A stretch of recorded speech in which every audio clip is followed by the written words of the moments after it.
Mas Bima, kita akan lanjutkan kembali, Mas. Ini tadi kalau kita bicara dengan kondisi pandemi, kemudian banyak sekali sektor usaha yang terdampak, demikian juga dengan BUMN ya begitu yang masuk dalam konsorsium dari pembiayaan proyek kereta cepat ini menjadi salah satu alasan juga akhirnya kita memang membutuhkan dana tambahan dan kali ini akhirnya diambil dari APBN begitu. Anda melihat bagaimana?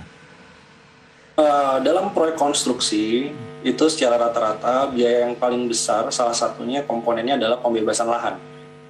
Ini yang menjadi penyebab juga kenapa stasiun Walini itu di cancel ataupun tidak jadi dibangun atau ditunda bahasanya ya. Ini karena terjadinya spekulasi tanah dan pemerintah tidak punya regulasi untuk menghambat spekulasi tanah. Jadi kontribusi paling besar sebenarnya pembengkakan itu ada di pembebasan lahan. Nah, ini kita minta transparansi dari konsorsium menjelaskan soal pembebasan lahan itu berapa besar kontribusinya.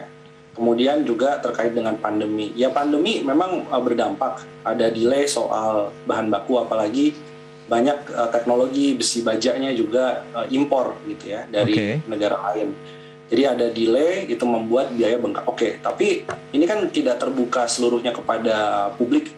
Apalagi nanti kalau menggunakan dana APBN tolong diberikan audit secara detail dulu gitu, diaudit secara total, mendetail sebenarnya di pos mana dan ini kenapa. Jadi pelajaran bagi pembangunan infrastruktur ke depannya. Nah, termasuk soal pembebasan lahan yang liar ya.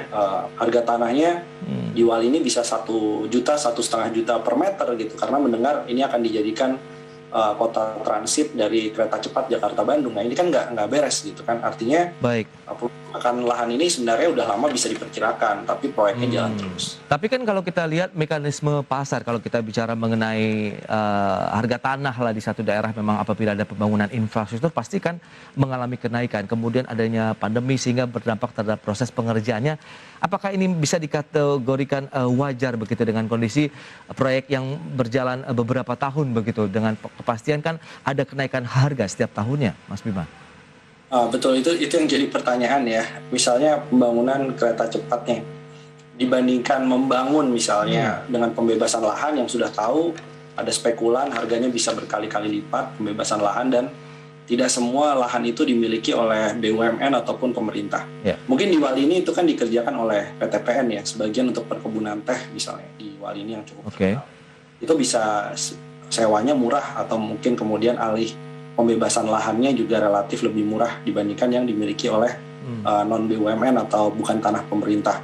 Tetapi yang jadi pertanyaan besarnya, ada nggak opsi untuk menghemat biaya pembebasan lahan itu dengan menopang di jalur yang sudah ada misalnya gitu ya, misalkan jalur kereta yang existing ataupun juga di atas jalan tol misalnya. Nah, itu juga jadi salah satu opsi yang harusnya bisa dipertimbangkan untuk menghemat biaya pembebasan lahan dan itu harusnya sudah dihitung pada waktu uji kelayakan dilakukan gitu. Jadi kalau sekarang ada komplain soal pembebasan lahan yang mahal dan lain-lain, ya ini komplain yang harusnya selesai pada waktu uji kelayakan karena pasti itu dimasukkan ke dalam seluruh proposal pengeluaran untuk investasi konstruksinya. Karena